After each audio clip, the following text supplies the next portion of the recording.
Olá, gente. Ótimo dia.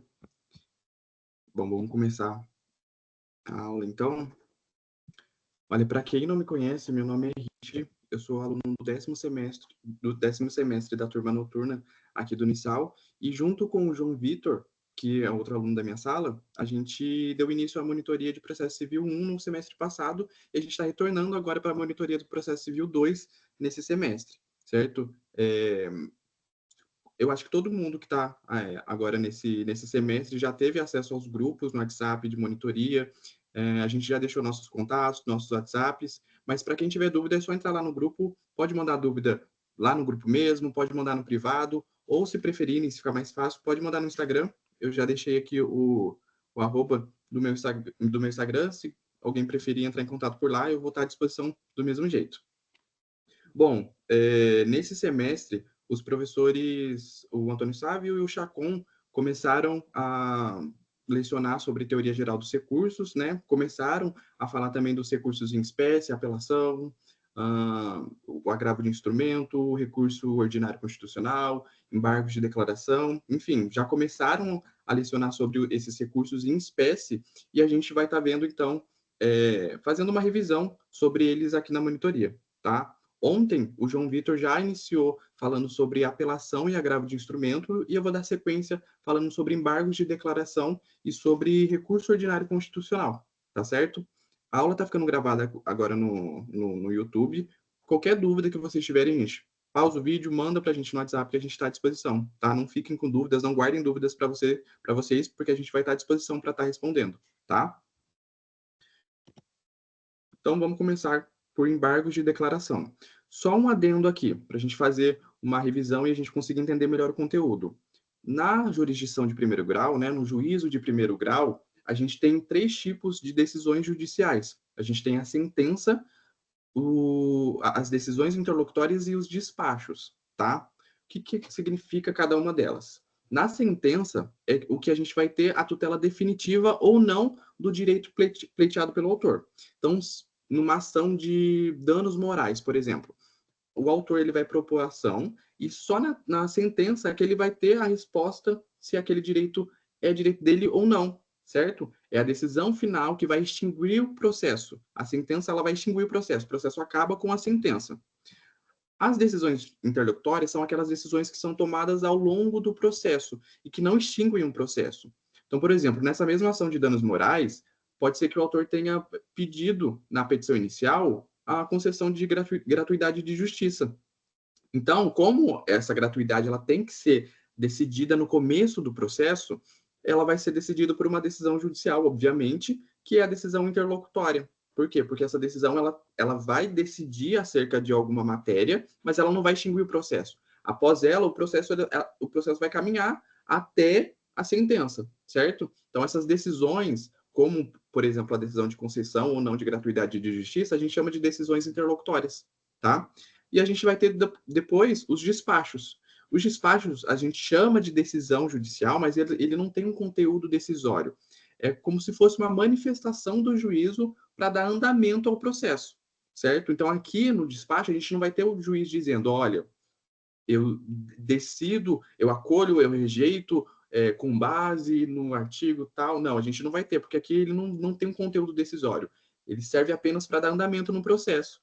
Um exemplo disso, um exemplo de despacho, é quando o juiz ele pede que as partes especifiquem os meios de provas que elas pretendem produzir, certo? Então, quando o processo está caminhando para a fase instrutória, o juiz ele vai dizer exatamente isso. Olha, especifiquem as provas que vocês pretendem produzir. O que ele quer dizer com isso? Vocês querem produzir prova pericial, mais provas documentais, prova testemunhal, oitiva de depoimento pessoal? Quais provas vocês querem produzir na fase instrutória, certo? Então, veja que quando ele diz isso, ele designa que as partes especifiquem esses meios de prova, aqui não tem nenhum conteúdo decisório, ele não está decidindo nada, ele só está dando andamento ao processo.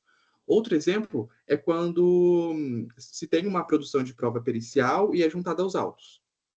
Quando é juntada aos autos, o juiz ele designa que as partes se manifestem acerca daquela prova pericial, certo? Então, ela só vai dizer, vista as ele, né, no caso, o juiz ou a juíza, vai dizer, ó, vista as partes para manifestação.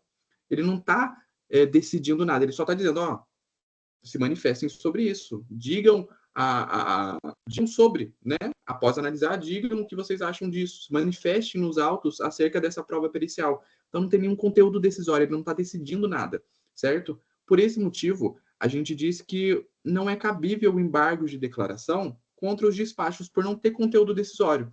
Não há nenhum recurso, na verdade, não só os embargos de declaração, nenhum recurso é cabível contra os despachos, porque não tem conteúdo decisório, certo? Os recursos, eles buscam a reforma, a anulação, melhor explicação, enfim, esses recursos, eles tendem a alterar ou explicar melhor uma decisão judicial. Se a decisão judicial não existe, não tem por que a gente recorrer sobre ela, certo? Então, no despacho não tem a decisão judicial, apesar de ser uma manifestação do juiz. Então, não é cabível recurso, nenhum tipo de recurso contra eles, correto? Então, vamos continuar agora a falar sobre embargo de declaração, depois a gente ter dado essa revisada em relação aos atos do juiz no processo, a gente consegue entender melhor os recursos, tá? Então, vamos lá. Aqui o artigo 1022 do Código de Processo Civil, ele traz quando é cabível, quando será cabível a oposição de embargo de declaração, tá? Então a gente vai ler e depois a gente vai entender melhor os conceitos acerca dele. Então artigo 1022, cabe embargo de declaração contra qualquer decisão judicial para, inciso 1º, esclarecer obscuridade ou eliminar contradição. Inciso 2º, suprir omissão de ponto ou questão sobre o qual devia se pronunciar o juiz de ofício ou a requerimento. Inciso 3º, corrigir erro material. Certo? Então, só para a gente entender melhor, aqui no caput ele diz contra qualquer decisão judicial. Então, decisão judicial, não ato judicial, certo? Decisão. Como o despacho não tem conteúdo decisório, aí ele não vai ser aplicado, certo? Então, inciso 1º, ele vai dizer que é para esclarecer obscuridade ou eliminar contradição. Gente, como assim esclarecer obscuridade, eliminar contradição? Bom, se a gente tem uma decisão judicial, a gente sabe, por exemplo, numa sentença, a gente tem lá o relatório, a fundamentação e o dispositivo, que é onde vai dizer se o juiz ele dá procedência ou improcedência ao pedido autoral, certo? Então a gente vai ter essas três divisões da sentença. Pode ser que na fundamentação o juiz ele até decida sobre procedência e improcedência, mas está muito difícil, falta clareza na decisão. A gente lê, as partes leem, mas não consegue entender exatamente o que ele está querendo dizer na fundamentação. Porém, no dispositivo, onde ele disse da procedência ou não, ele diz dou procedência ou dou improcedência. Então, está claro se ele dá procedência ou dá improcedência. Porém, durante a fundamentação, fica muito obscuro, fica muito difícil compreender o que ele está querendo dizer. Pode ser que ele não fundamente muito bem, ou que ele não especifique sobre o que ele está falando, qual ponto ele está trazendo. Note que aqui a gente necessita de uma melhor explicação, porque falta clareza para a gente entender aquela sentença. Nesse exemplo, porque ela pode ser aplicada, os embargos de declaração podem ser opostos contra qualquer decisão judicial, mas nesse caso aqui a gente está falando da sentença. Então pode ser que aquela sentença, apesar de dizer que se dá procedência ou não, falta clareza para entendê-la. Ou pode ser que essa sentença ela se contradiga em alguns pontos. Por exemplo, pode ser que na fundamentação o juiz ele traga muitos pontos que dizem que a parte autora tem razão. Então ele diz o seguinte: olha, o pleito autoral está amplamente defendido pela jurisprudência e traz algumas jurisprudências que dizem fatores que corroboram para o pleito autoral. Entretanto, pode ser que no final da fundamentação, por exemplo, ele traz, e por isso o réu tem razão, a parte requerida tem razão, e dá improcedência ao pedido autoral. Note que aqui falta lógica, certo? Ele começa a decisão dando razão a uma das partes, e aí no final ele decide ao contrário, certo? Aqui a gente falta lógica.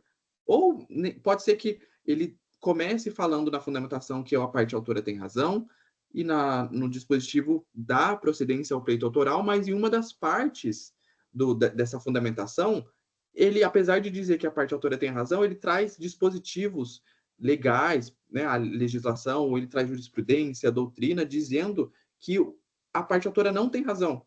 Note que aqui também vai faltar a lógica. Então, em qualquer situação onde falte lógica, onde há contradição, também é cabível os embargos de declaração. Tá? Então, a gente viu que quando a decisão ela for obscura, for contraditória, ou no inciso 2º desse artigo, do artigo 1022, pode ser que essa decisão ela seja omissa em relação a algum ponto. Omissa, então, significa que ele vai deixar de se pronunciar acerca de algum ponto que é muito relevante para a decisão, muito relevante para a ação em si. Por exemplo, numa ação de danos materiais cumuladas a danos morais. Pode ser que o juiz ele decida amplamente, ele se pronuncie amplamente sobre os danos materiais. Então aqui não vai ter obscuridade, não vai estar como contradição, enfim, ele vai fundamentar lindamente acerca dos danos materiais. Vai lá dizer, olha, o autor ele tem razão. Então eu dou procedência ao pleito autoral, os pedidos são procedentes, enfim, não houve contradição, não houve obscuridade, porém ele deixou de falar, deixou de se pronunciar acerca dos danos materiais, certo? Então ele foi omisso a algum ponto que é muito relevante no processo, certo? Ele deixou de se pronunciar, deixou de analisar, deixou de decidir acerca de um ponto relevante para o processo. Então o juiz, nesse caso, ele foi omisso, certo? Aqui eu estou dando exemplo da sentença, mas não se aplica só à sentença, tá? Pode ser que numa decisão interlocutória ele deixe de se pronunciar, ou ele tenha uma decisão omissa, obscura, enfim, mas para termos práticos, é mais fácil a gente entender a partir da sentença. Então, ele vai deixar de se pronunciar acerca de algum ponto, deixar de decidir, deixar de analisar, certo? Algum ponto. E quando isso acontecer, ele vai estar sendo omisso e é cabível, então, contra essa decisão, embargo de declaração, certo? Além disso, além de uma decisão ser obscura, contraditória, omissa, para que seja cabível o embargo de declaração, ela pode conter algum erro material, certo? O que seria erro material? Erro material seria algum erro um erro bobo, por exemplo, que é sanável, mas que não vai alterar em nada no processo. Assim, não vai alterar em nada a decisão, o conteúdo decisório dela, não vai reformar ou anular aquela decisão, certo? Por exemplo, pode ser que o nome do autor seja João Francisco. E aí, na decisão judicial, na sentença, na decisão interlocutória, o juiz ele tenha fundamentado tudo certinho, não tenha sido obscuro, contraditório, omisso em relação a nada. Porém, o nome do autor está errado. Ao invés de João Francisco, ele colocou José Benedito. Veja que esse erro ele não vai anular a decisão, né? Para correção desse erro não é necessária a reforma da decisão, não vai ter uma análise do mérito novamente, mas apenas vai necessitar uma correção material, certo? Desse erro material, porque na sentença não pode estar com o nome errado da parte, certo? Então, quando a gente estiver frente a um erro material dessa espécie, a gente vai opor embargo de declaração para corrigir esse erro, dizendo ao juiz, está tudo certinho com essa decisão, porém, o senhor colocou o nome errado do meu cliente. A parte está... Ou não é necessário que seja a propositura dos embargos de declaração venha da parte que está com o nome errado. Nesse exemplo, a outra parte pode também livremente opor embargos de declaração contra essa decisão para que altere o nome da parte contrária, sem problema nenhum. É um erro na decisão judicial, tá? Então, ela afeta as duas partes, nesse caso. Então, nada impede de qualquer uma das partes opor embargo de declaração contra essa decisão que teve esse erro material, para correção desse erro material. O juiz ele vai só falar, opa, realmente, está errado aqui, vou corrigir, e aí profere Profere não, né? Ele conserta esse erro material aí e publica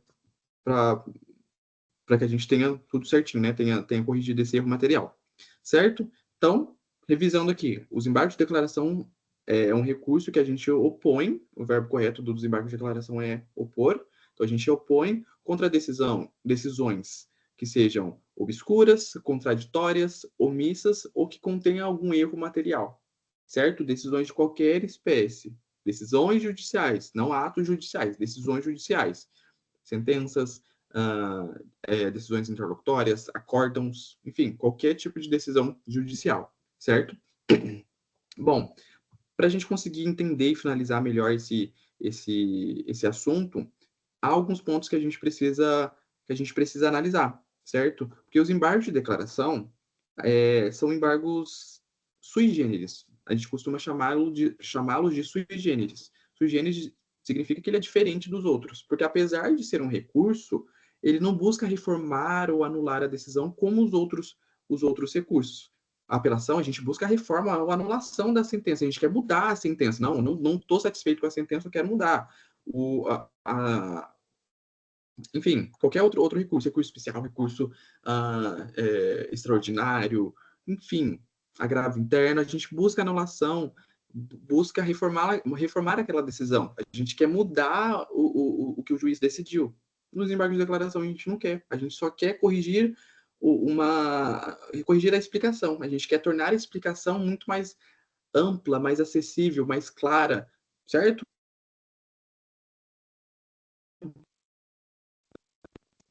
Mudar aquela decisão, certo? O intuito é esse. Então, há alguns pontos que são diferentes nos embargos de declaração em relação aos outros recursos, tá?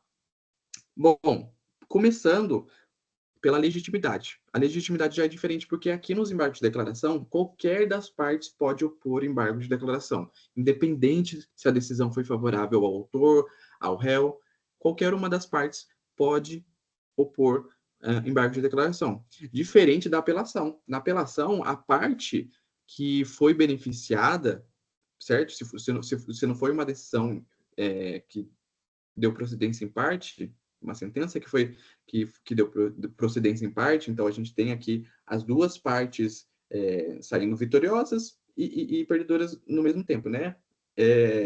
No caso, então, da procedência total a uma das partes, somente a parte que perdeu, né? Digamos assim, a parte que não foi pleiteada pela sentença é que pode propor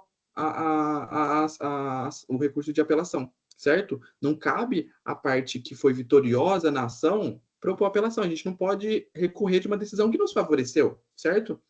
Diferentemente dos embargos de declaração. Aqui, como a gente não tem o fito, a gente não tem o objetivo de reformar, de anular, de modificar aquela sentença de modo geral, qualquer uma das partes tem a legitimidade de opor, porque aqui a gente quer melhorar a explicação, a gente quer corrigir um erro material, enfim. Então, aqui qualquer uma das partes podem opor embargo de declaração, certo? Em relação aos prazos, a gente também tem uma diferença muito grande. Os recursos, de modo geral, no processo civil, têm um prazo de 15 dias úteis, certo? Para ser propostos. Aqui nos embargos de declaração, não. Aqui a gente só tem 5 dias, certo? Então, foi publicada a sentença, a decisão interlocutória, o acordo, enfim, numa data, a contar daquela data para 5 dias úteis para frente, a gente vai ter esse prazo esgotado aí para a oposição de embargo de declaração, tá? Diferente dos outros recursos. Olha como ele é diferente, ele tem um prazo muito menor, tá? Até porque o objetivo dele é muito diferente, é que a gente quer melhorar a explicação, certo?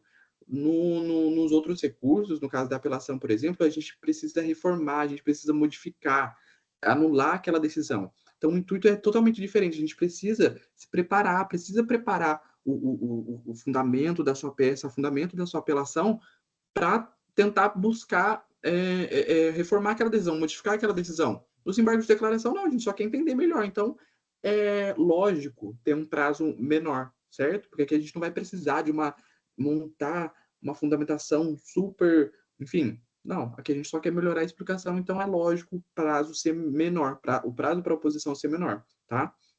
Então, lembrando também que além do prazo para a oposição ser 5 dias, também o prazo também é de 5 dias para a manifestação do embargado, ou seja, da parte contrária. Então, se o autor opôs embargo de declaração, a parte embargada é a parte ré, nesse caso, certo? E então, após a oposição dos embargos de declaração, o juiz vai designar que em 5 dias a parte embargada se manifeste acerca dos embargos opostos pela parte contrária.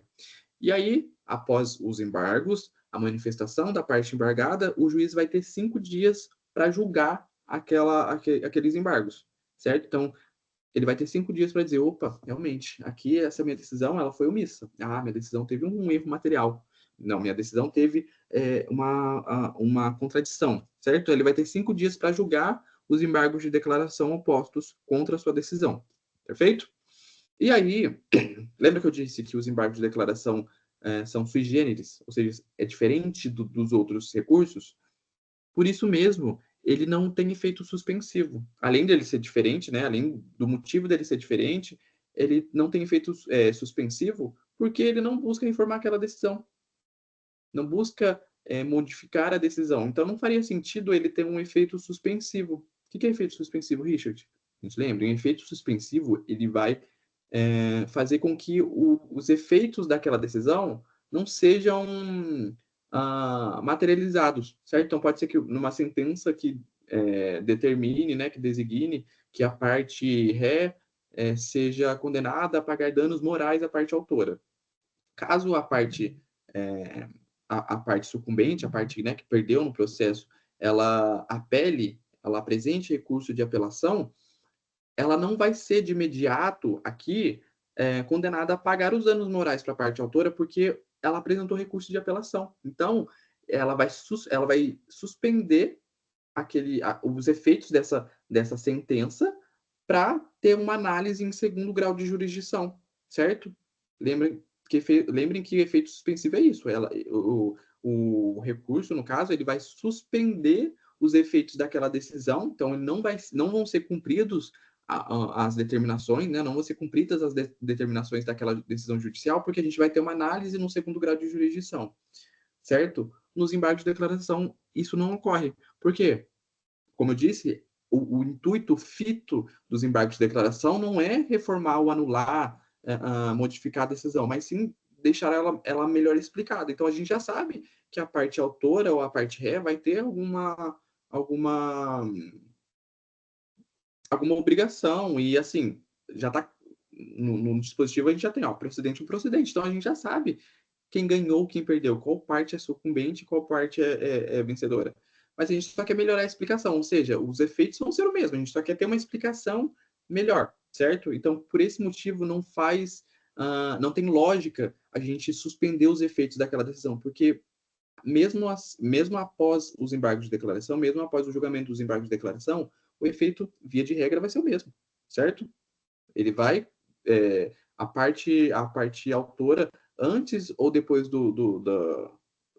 da oposição dos embargos de declaração, vai ter o seu direito ou não vai ter o seu direito garantido, certo? Os efeitos vão ser o mesmo, a gente só quer uma explicação mais clara, menos omissa, mais lógica, certo? Ou sem nenhum erro material. Então, por isso, ele não tem efeito suspensivo. Entretanto, ele interrompe o prazo para apresentação de outros recursos, certo? Então, ó, há uma diferença muito grande entre suspensão e interrupção. A suspensão, como eu disse, ela vai suspender os efeitos daquela decisão. A interrupção, nesse caso dos embargos de declaração, ela vai interromper o prazo para propositura de outros recursos. Ou seja, para a propositura de um agravo de instrumentos, de uma apelação, o prazo, né, da apresentação desses recursos é de 15 dias.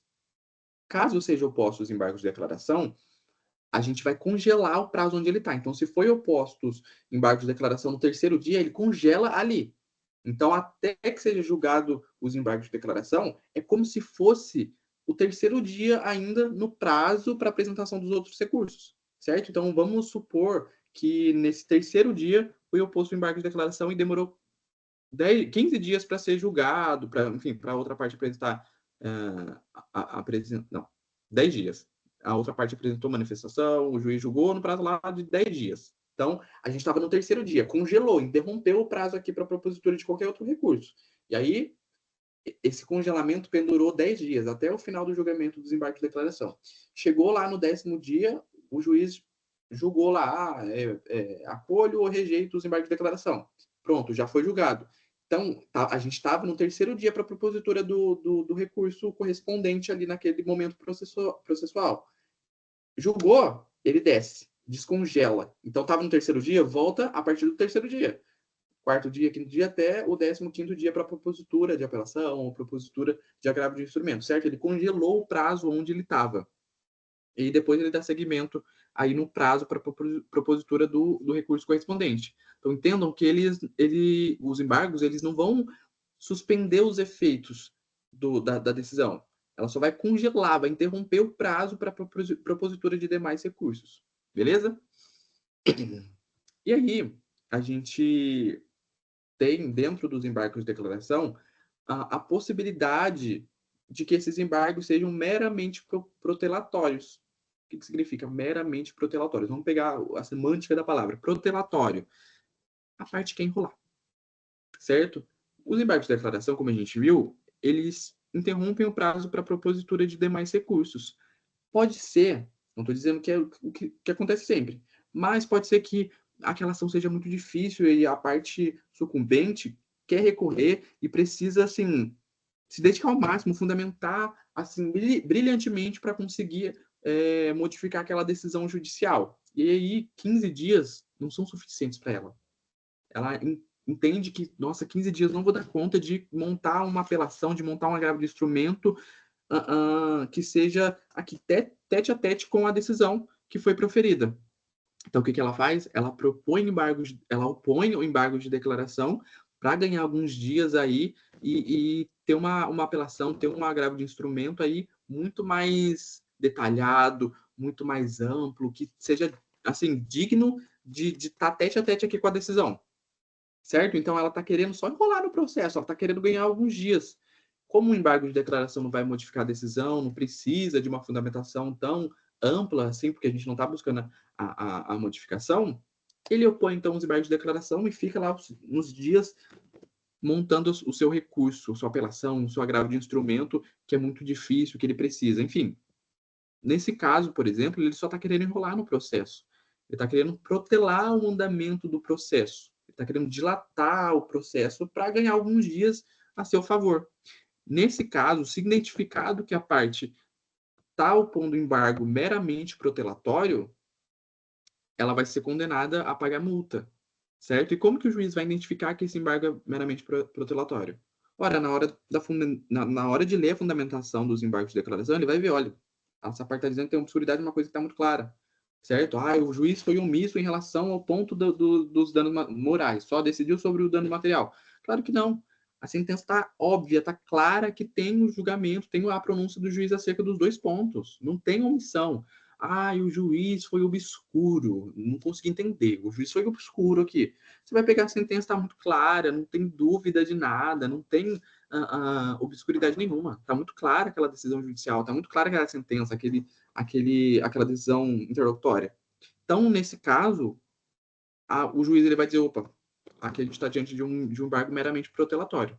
Então, o que o juiz vai fazer? Ele vai aplicar uma multa de até 2% do valor da causa àquela parte. Então, vamos supor que a ação tem o valor da causa de 10 mil reais. 2%, 200 reais. Então, ele vai aplicar lá uma multa de 200 reais àquela parte por opor embargos meramente protelatórios. Embargos meramente protelatórios é a mesma coisa. Certo? E aí, pode ser que a parte diga o seguinte, 200 reais, não é nada, vou opor de novo e a gente vai ganhar mais prazo. E aí a parte vai lá e reitera o seu embargo meramente protelatório. Opõe outro embargo meramente protelatório. O que o juiz vai fazer? Você está querendo rolar, está querendo dilatar o processo? Majora a multa para 10% do valor da causa. Então, antes ele ia pagar 200 reais, agora ele vai pagar 2 mil reais. Em relação àquela ação que tem o valor da causa de 10 mil reais. Pensemos em causas que têm um valor muito superior. Então, a multa de 10% vai ser gigantesca, né? Perto do que a parte tá pedindo no processo. Então, a primeira multa é de 2%, a segunda multa é de 10%. Richard, e a terceira? E a quarta? E a quinta? Não vai nem existir. Caso o juiz identifique duas dois embargos meramente protelatórios, ele já vai dizer o seguinte, filho, foram dois embargos meramente protelatórios. Eu não vou analisar mais nenhum processo, nenhum embargo que você opor, certo? Então, a partir do terceiro embargo, a partir depois do segundo embargo meramente protelatório, novos embargos não vão ser nem admitidos, não vai nem passar pela admissibilidade né, a admissibilidade do recurso, porque já foram opostos dois embargos meramente protelatórios. A partir do terceiro, filho, não adianta nem opor, que o juiz não vai nem ver, não vai nem passar pela admissibilidade, certo? Não tem nem pressupostos de admissibilidades presentes ali, porque o juiz não vai, entendeu? Não vai nem passar por essa etapa. Então é isso. Embargos meramente protelatórios são aqueles embargos que são opostos para enrolar, né? Para protelar, dilatar o andamento, a linha processual daqueles autos. Perfeito? Galera, os embargos de declaração, por conta de não buscar uma reforma, uma anulação, uma modificação, apenas melhorar a decisão que já existe, que já foi proferida, ela é gratuita, então ela não necessita de recolhimento de preparo, né? Prepara as custas dos recursos. Aqui não tem preparo, certo? Porque a gente só está querendo melhorar. Quem errou foi o juiz, que não foi claro, que não foi lógico, ou que errou algum erro sanável aí no processo, foi omisso em relação a algum ponto, quem errou foi o juiz. Então não faz sentido a, a, as partes pagarem para o juiz ser mais claro, para o juiz ser mais lógico, não faz sentido. Então, por esse motivo, os embargos de declaração não necessitam do recolhimento de preparo, tá? São gratuitos. Lembrando também, que é muito importante, se a gente está querendo que o juiz esclareça melhor algum ponto, ou que ele elimine alguma contradição, supra uma omissão, corrija algum erro material, não faria sentido esse recurso ser analisado pelo segundo grau de jurisdição, né? Então, no caso aí da ação ser proposta nas varas das comarcas, né? No juiz de direito aí, por exemplo, a comarca de Lorena, vara da comarca de Lorena. Não faria sentido a gente opôs os embargos de declaração para serem analisados pelo Tribunal de Justiça de São Paulo, nesse caso. Porque quem decidiu não foi o juiz de direito da comarca, aqui de Lorena? Por que a gente vai opor lá no desembargador, lá no Tribunal de Justiça, falando assim, ó, senhor desembargador, o juiz Joãozinho aqui foi omisso. Explique melhor essa decisão. Qual que é o sentido da gente levar para um outro grau de jurisdição, para uma outra pessoa, explicar melhor aquela decisão, sendo que não foi ela que proferiu? Por esse motivo, quem vai julgar esse recurso vai ser o próprio juízo que proferiu a decisão.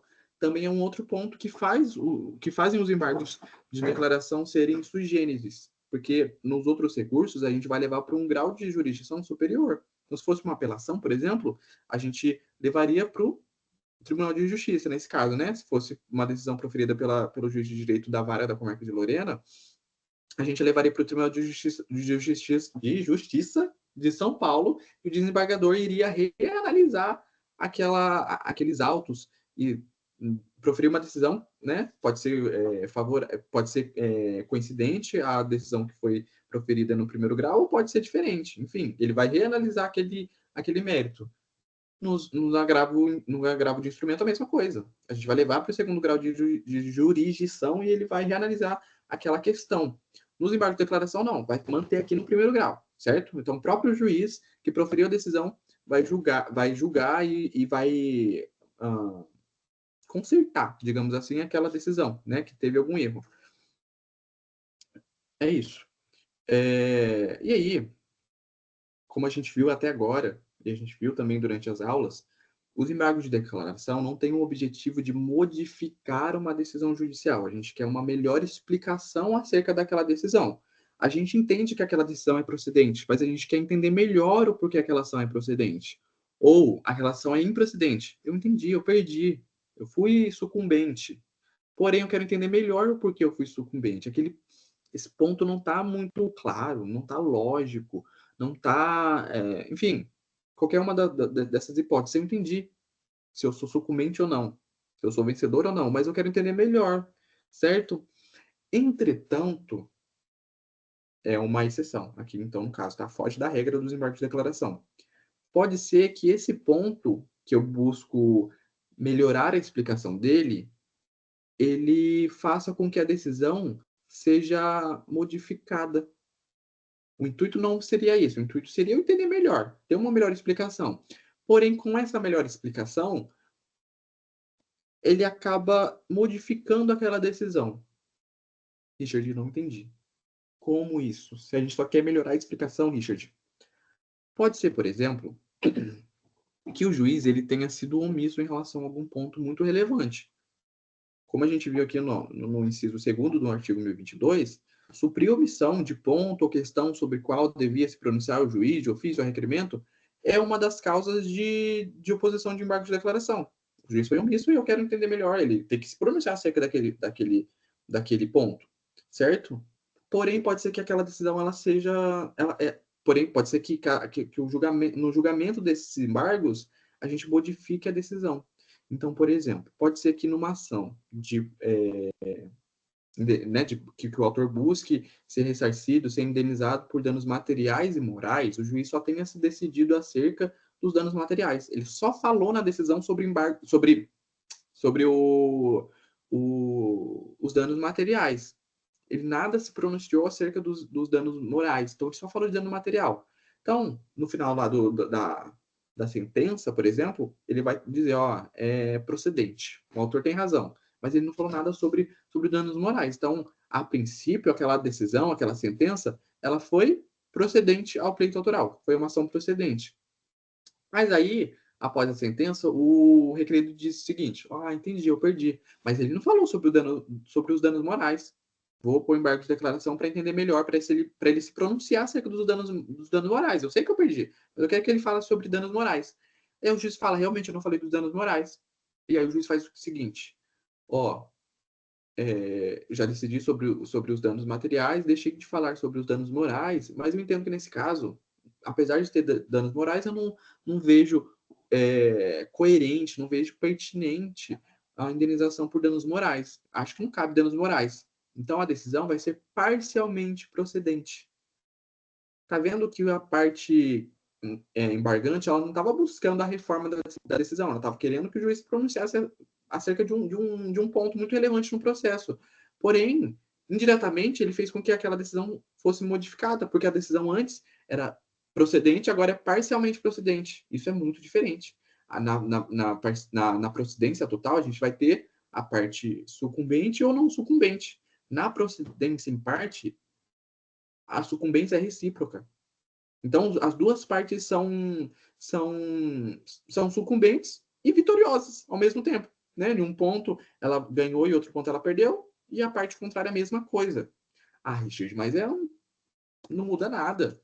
É um pontinho ali, não muda nada. Não muda nada. Mas se o recurso, vamos lá, se a decisão ela fosse totalmente procedente, então só a parte autora foi vitoriosa, a outra parte foi sucumbente.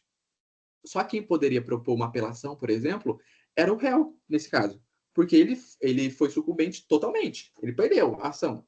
Se a decisão for parcialmente procedente, as duas partes podem propor uma apelação. Certo? Então, olha como muda. Aquela decisão, esses embargos, eles indiretamente vai ter um efeito muito grande, pode ter, né, um efeito muito grande no processo. Ele pode trazer essa modificação e aí ele permite que a outra parte tenha, possa, né, agir de maneiras diferentes, que não antes da sua oposição. Certo? Então, olha como ele muda a decisão. Certo? Esse é um exemplo de um embargo que tem efeito modificativo, mas há alguns outros, né? A gente falou sobre a omissão, mas na contradição pode ser que também isso ocorra. Porque pode ser que, por exemplo, o juiz ele fundamente lá a decisão, nesse mesmo processo nessa mesma ação de danos morais e materiais, pode ser que ele diga o seguinte, ele comece falando, olha, o autor tem razão por conta da jurisprudência tal, por conta do artigo tal, por conta da doutrina tal, papapá, papapá, e aí chega no final do processo, lá no dispositivo, e ele diz o seguinte, ó, ele passou o processo inteiro falando que o autor tinha razão. Por isso, por esse motivo, ante o exposto, dou improcedência aos pedidos autorais. Tá vendo que aqui não tem lógica? Ele defendeu ou ele criticou o autor? O pedido do autor, né, no caso. não estou entendendo. Tá vendo que aqui tem falta de lógica? A parte fala assim, não estou entendendo. Ou põe embargo de declaração para entender melhor. E aí o juiz ele vai ter que, ou ele vai ter que dizer que a parte autora tem razão, ou que a parte autora não tem razão, certo? Porque ele disse uma coisa e depois decidiu outra, certo? Então, se ele passou o processo inteiro falando que a parte autora tem razão, e no final do processo ele diz, não, a parte autora não tem razão, ao consertar essa falta de lógica, ele vai ter que dar ou razão, continuar dando razão ao pedido autoral e alterar o dispositivo, ou ele vai dizer, não, me enganei, enfim, e vai mudar a fundamentação e manter o dispositivo. E aí a parte autora não vai ter tido razão nesse caso, certo? Então, nesse exemplo de contradição, ou como ele disse uma coisa e designou outra, determinou outra, ou ele vai ter que dar razão a essa parte ou não. Então, de uma forma ou de outra, ele vai alterar, vai modificar aquela decisão, certo? Então, nesse caso, também a gente vai ter a alteração, vai ter a modificação dessa decisão judicial indiretamente pelos embargos de declaração. E quando a gente está diante desse caso, a gente chama de embargos infringentes, certo? Porque é uma exceção à regra dos embargos de declaração, que é não modificar a decisão, certo? Quando ela indiretamente modifica a decisão, a gente está diante de embargos infringentes. Perfeito? Então é isso. Em relação ao embargo de declaração, de modo geral, é isso. Qualquer dúvida que vocês tiverem, mande lá no WhatsApp ou comente aqui no vídeo pelo YouTube que a gente já responde vocês, certo? E aí, para finalizar, para fechar a aula de hoje, a monitoria de hoje, a gente vai falar um pouquinho sobre recurso ordinário constitucional, ou apenas recurso ordinário, tá? Aqui, ele é bem curtinho porque a gente vai ver que ele se espelha, vamos dizer assim, né? Espelha a apelação. E a gente vai entender o porquê, tá? Eu vou ler aqui o artigo 1027, que prevê o recurso ordinário constitucional, e a gente vai depois esmiuçar melhor do que se trata ele, tá? Então, artigo 1027. Serão julgados em recurso ordinário. Então, quais são as previsões do recurso ordinário? Inciso 1º. Pelo Supremo Tribunal Federal, o STF, os mandados de segurança, os habeas data, os mandados de injunção decididos em única instância pelos tribunais superiores, quando denegatória a decisão. Inciso 2º. Pelo Superior Tribunal de Justiça, o STJ, a linha A. Os mandatos de segurança decididos em única instância pelos tribunais regionais federais ou pelos tribunais de justiça dos estados e do Distrito Federal e territórios, quando denegatória a decisão. A linha B. Os processos em que forem partes, de um lado, Estado estrangeiro ou organismo internacional, e de outro, município ou pessoa residente ou domiciliada no país. Richard, eu não entendi nada. Vamos lá, vamos tentar entender. Então, ele está dizendo que o recurso ordinário ele vai ser julgado pelo STF ou pelo STJ em alguns casos. Então, a gente tem, vamos montar aqui a linha lá dos julgados, né? As linhas, enfim, vamos ver qual é me fugiu a palavra, gente. A hierarquia dentro da justiça. Então, a gente tem, aqui em primeiro grau, vamos falar da justiça comum, a gente vai ter as varas das comarcas. Então, a gente tem o juiz de direito da vara, da primeira vara da comarca de Lorena. A gente tem o juiz de direito da segunda vara da comarca de Pindamonhangaba. Enfim, a gente tem os juízes de direito que trabalham nas varas, né, nos fóruns. E aí, mais para cima, a gente vai ter os tribunais de justiça. Então, a gente tem o TJ de São Paulo, TJ de Minas, TJ de... Enfim, de qualquer outro estado. Depois, subindo um pouquinho mais essa linha, a gente vai ter o STJ, o Superior Tribunal de Justiça, que aí ele não é estadual, né? Não tem um STJ de São Paulo, STJ do Rio de Janeiro, STJ de Minas, não. A gente tem um STJ que é a nível federal, tá? Então é um STJ superior a todos os tribunais de justiça estaduais. E aí, superior ao Superior Tribunal de Justiça, né, mais para cima nessa linha a gente vai ter o STF, que também é federal, tá? Então, o Supremo Tribunal Federal, que é o mais alto grau de jurisdição que a gente tem no Brasil, no país, né? Então, na justiça comum a gente tem essa hierarquia. E aí, só para a gente entender melhor, então a gente está vendo que vai ser julgado pelo STF, que é lá em cima, e o STJ, que é lá em cima, mas abaixo do STF, a gente vai ter o julgamento do recurso ordinário. Ou seja, quem vai analisar esse recurso é o STJ, ou o STF, tá? E aí, quais são esses casos? Nos casos de mandados de segurança, habeas data e mandados de injunção decididos em única instância pelos tribunais superiores quando denegatória a decisão. Nesse caso, a gente vai ter, então, ele disse o seguinte, quando esses remédios constitucionais, né, o mandado de segurança, o habeas data, o mandado de injunção, for decidido em único grau, for decidido em única instância, o que significa dizer em única instância? Via de regra, as ações elas são propostas nas varas das comarcas, né? O que a gente chama de primeiro grau de jurisdição. Porém, nem sempre as varas vão ser o primeiro grau de jurisdição. Não é porque é vara que é primeiro grau de jurisdição. Primeiro grau de jurisdição significa dizer que a ação vai ser proposta ali. Porém, nem sempre vai ser na vara. Pode ser que aquela ação ela tenha previsão legal de iniciar, de ser proposta lá nos tribunais superiores, ou seja, TSE, no TST, por exemplo, que são tribunais superiores, então, Tribunal Superior do Trabalho, Tribunal Superior Eleitoral, enfim, nesses tribunais superiores, a ação ela já é proposta lá em cima, então começa aqui em cima. Então, há casos, por exemplo, de mandado de segurança, de habeas data ou de mandado de injunção, que a lei prevê que vai começar ali, e não lá no comecinho, nas varas, entendeu? E o processo ele vai começar lá. Se o processo começar lá em cima, e aí a gente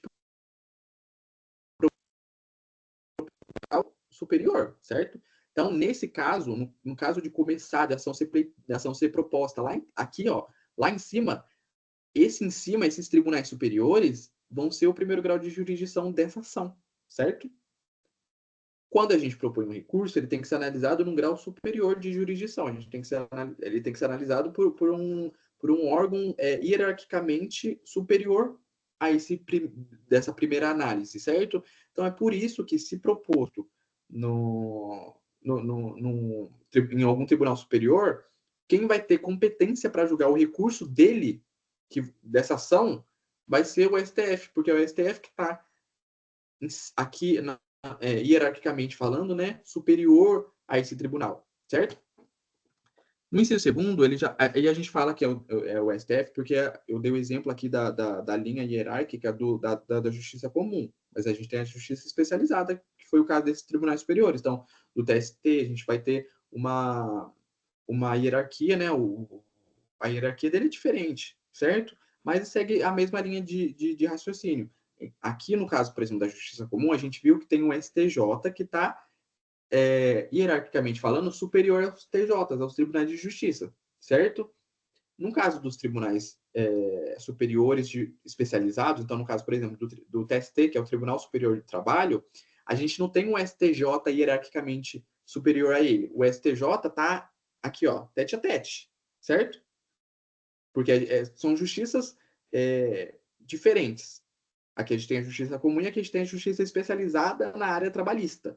Então, o STJ está em pé de igualdade ao Tribunal Superior do Trabalho, certo? Porque eles têm competências diferentes, mas hierarquicamente falando, eles estão aqui, lado a lado, entende? Eles estão igualmente abaixo hierarquicamente do STF, certo? Então, o que passaria do Tribunal Superior de Justiça, por exemplo, que é um tribunal superior, seria, ele iniciou aqui no STJ, vai para o STF. Se começou no TST, por exemplo, vai para o STF. Tá vendo como eles estão em pé de igualdade? Apesar de versarem sobre competências diferentes, eles estão em pé de igualdade. Os dois são igualmente abaixo do STF, certo?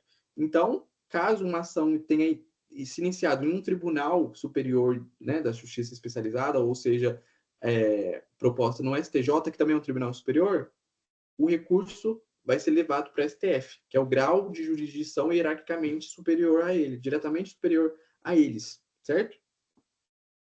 Então é aqui nisso que é sobre isso que o inciso primeiro está falando, tá? Já o inciso segundo, ele está dizendo o quê? Vai ser julgado pelo STJ. Lembra que a gente falou, ó, o STF está aqui, o STJ está um pouquinho abaixo. O STJ ele vai ter competência para julgar os recursos ordinários advindos do quê? De mandados de segurança decididos em única instância pelo Tribunal Regional Federal ou o Tribunal de Justiça dos Estados, do Distrito Federal e dos territórios quando denegatória a decisão. Então, a gente viu que o TJ está abaixo do STJ, nesse exemplo, né? Que a gente viu a linha hierárquica aqui. Então, ele está abaixo do STJ. A gente sabe que a gente tem a justiça comum e a justiça federal, certo? E aí, o segundo, acima das varas, né, das comarcas e tudo mais, a gente tem o TJ. Na mesma linha, a gente vai ter os tribunais regionais federais. Então, TJ e Tribunal Regional Federal estão na mesma linha hierárquica, entende? Então, a gente tem lá as varas, as sessões e tudo mais, que são dos juízes de direito, né? Superiores a eles, a gente tem o TJ e os TRTs, que são os TRTs não, TRF, que são os tribunais regionais federais. TJ e Tribunal Regional Federal estão em pé de igualdade. Os dois estão igualmente abaixo do STJ. Por esse motivo, caso a ação ela se inicie, ela seja proposta ou no TJ ou no TRF,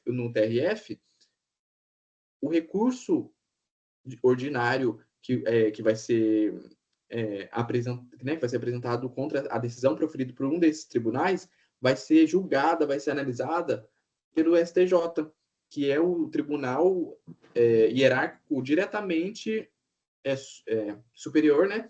Diretamente a eles, entendeu? Então, acima diretamente dos TJs do TRF, a gente tem o STJ. Depois a gente tem o Supremo Tribunal Federal. Depois a gente tem o STF. Diretamente acima deles, hierarquicamente falando, a gente tem o STJ, certo? Então, por ele que vão ser julgados esses recursos apresentados dessas decisões de ações que se iniciaram no TJ ou no TRF, certo? É isso que a linha, né, a linha A do inciso segundo está querendo dizer. Ou também, em casos onde os processos em que forem partes, o Estado estrangeiro de um lado, ou um organismo internacional, então, o México, enfim, algum organismo internacional, e de outro lado, a gente vai ter um município ou uma pessoa que é residente ou domiciliada aqui no Brasil, nesses casos também ele não vai ser julgado pela vara da comarca, né? Vai ser julgada pelos tribunais ou né, pelo Tribunal Regional Federal, né, o TRF, enfim, ou pelo TJ, depende ali do caso concreto. Nesse caso também vai começar lá a ação, ela vai ter competência originária também nos tribunais, certo? Então ela vai ser em grau recursal analisada pelo STJ, certo? Então, para fins práticos, quando um recurso ordinário vai ser proposto? Vai ser proposto em casos onde a competência originária não é do juiz da vara, não é da vara da comarca de Lorena. Não, vai ser pelo TJSP, por exemplo, ou TJMG, enfim, pelo Tribunal de Justiça de algum estado, ou pelo Tribunal Regional Federal de alguma região, certo? Ou também pelo STJ, começou lá no STJ, ou começou lá no TST, começou no TSE, enfim, algum tribunal superior, nesse caso vai ser julgado pelo STF, certo? Ou seja, começou em algum tribunal, certo? Começou em algum tribunal, quando eu falo tribunal, a gente está excluindo apenas os juízes de direito, a gente está excluindo só as varas aqui, certo? Da vara para cima, meu amor, ó, é recurso ordinário, certo? Vai ser o recurso cabível contra a decisão.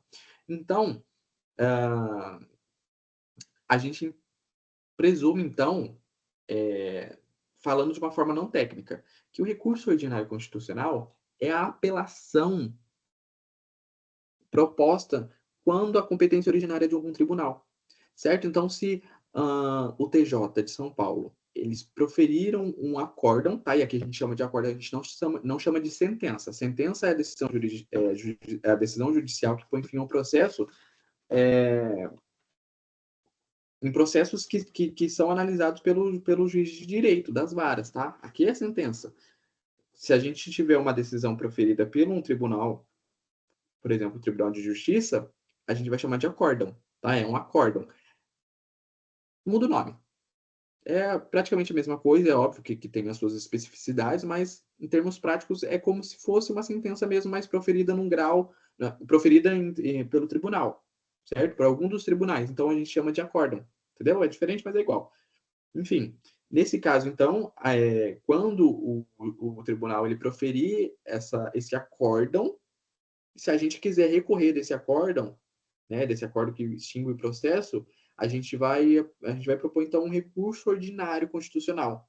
Se a gente for espelhar isso aos processos que tramitam lá na primeira vara, que tramitam nas varas das comarcas, a gente teria da sentença, a gente teria a apelação.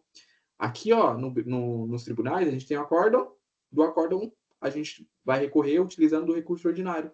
Tá vendo? É como se fosse um espelhamento. Por isso que a gente fala que o recurso ordinário é a apelação contra o acórdão, certo? Nesses casos onde a competência originária é dos tribunais, tá?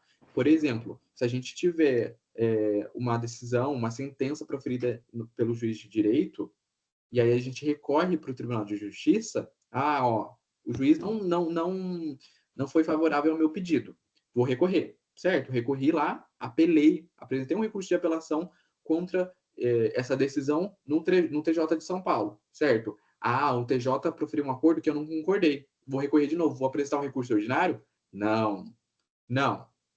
Porque aqui a gente não está buscando a reforma de um acórdão que foi proferido em única instância, certo? O recurso ordinário ele só é cabível contra aqueles acórdãos, aquelas decisões que foram proferidas em grau único, em única instância. Então, o processo já começou aqui. Por isso mesmo eu vou apresentar um recurso ordinário, tá? É diferente. A ação ela já começou lá em cima, já começou lá no tribunal. Por isso eu vou apresentar um recurso ordinário. É diferente da gente querer recorrer de novo, tá? Nesse caso, se a gente tem uma decisão, uma sentença, eu vou lá e recorro, apelo, apresentei a apelação. Eu posso, por exemplo, depois, se não concordar com aquele acórdão, eu posso apresentar um recurso especial para o STJ, por exemplo. Mas não é diferente, tá? Daquela ação que já iniciou no Tribunal de Justiça, já começou lá em cima. Então, o primeiro grau de jurisdição daquela ação já foi o tribunal, já foi lá pelos desembargadores. Então, para eu recorrer para a segunda instância daquela ação, vejam que aqui a segunda instância mudou, porque a competência originária é do tribunal. Então, não necessariamente a segunda instância sempre vai ser o TJ, vai ser enfim, né, esse segundo grau de jurisdição que a gente vê geralmente nas ações que são propostas nas varas, lá nos fóruns, certo? Aqui, nesse caso, já começou no TJ. Então, o segundo grau de jurisdição vai ser o STJ, que é o tribunal hierarquicamente superior a ele, diretamente, certo? Então, começou no TJ, que é uma exceção começar no TJ, mas, assim, nesse caso, começou no TJ, a competência originária é do TJ, vou recorrer para o STJ a partir de um recurso ordinário, tá certo? Então, a gente tem que ter essa diferença. Não é porque vamos recorrer de um acórdão que foi proferido em grau que foi proferido pelo Tribunal de Justiça, que vai ser um recurso ordinário, certo? Não, só se começar lá, se a ação for proposta lá, ou iniciou lá, foi proposta no STJ, certo? E aí, como a gente disse que o recurso ordinário é como se fosse um espelho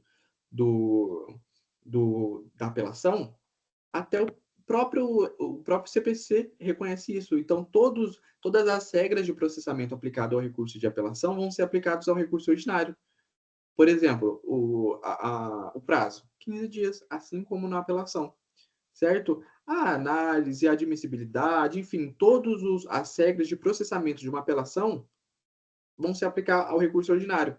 Richard, eu quero saber, então, como vai funcionar, qual vai ser a linha processual desse recurso, papapá, onde que eu vejo? O próprio CPC acho que é no artigo 1028, se eu não me engano, ele diz exatamente isso, que são aplicadas as regras de processamento do recurso de apelação ao recurso ordinário. Então, a gente vai ver lá quais são as regras de processamento do recurso de apelação e aplicá-las ao recurso ordinário, certo? A gente só vai espelhar lá para o recurso ordinário. É isso, certo? Então, a gente já estudou a apelação, né? Vocês já reviram a apelação com o João Vitor na monitoria de ontem, de sexta-feira, dia 4. É só aplicar tudo que vocês aprenderam com ele, reviram com ele, ao recurso ordinário constitucional. O próprio CPC prevê isso, tá? Vão ser aplicados as mesmas regras. É exatamente isso. O artigo 1028 diz exatamente isso. A esse recurso devem ser aplicadas as regras de processamento da apelação. Tá certo? Doutores, é isso. Para a monitoria de hoje é isso. A gente viu, então, os embargos de declaração e o recurso ordinário constitucional, que complementaram as revisões que o João Vitor fez ontem sobre apelação em agravo de instrumento. Como eu disse já no começo, disse na metade, qualquer dúvida, entre em contato com a gente. Gente, não tem vergonha, manda lá no WhatsApp. Se tiver vergonha de mandar no grupo, mandem no PV que a gente está à disposição. A gente separa um tempinho do nosso dia para estar ajudando vocês, tá? Porque a gente sabe que processo civil é uma disciplina que muita gente não tem facilidade, mas ela é, assim, amplamente necessária para a gente conseguir advogar ou operar em qualquer área do direito, né? Ela é muito ampla e serve, por exemplo, como se fosse uma via residual para outras justiças, por exemplo, no caso da Justiça do Trabalho, né? Quando a CLT não prevê alguma regra de processamento, não prevê algo ali necessário na Justiça do Trabalho, eles se utilizam do processo civil. Então, olha como é importante o processo civil para a nossa vida prática enquanto operante do direito. Então, é muito importante que a gente consiga, na faculdade, entender todos os assuntos para a gente conseguir já sair da faculdade preparado para o mundo, para o mercado de trabalho, certo? É isso, então, agradeço quem assistiu até aqui. Qualquer dúvida, podem comentar aqui no YouTube, pode mandar no WhatsApp, pode mandar no Instagram, que eu estou à disposição para sanar dúvidas de vocês. É isso, muito obrigado e até semana que vem.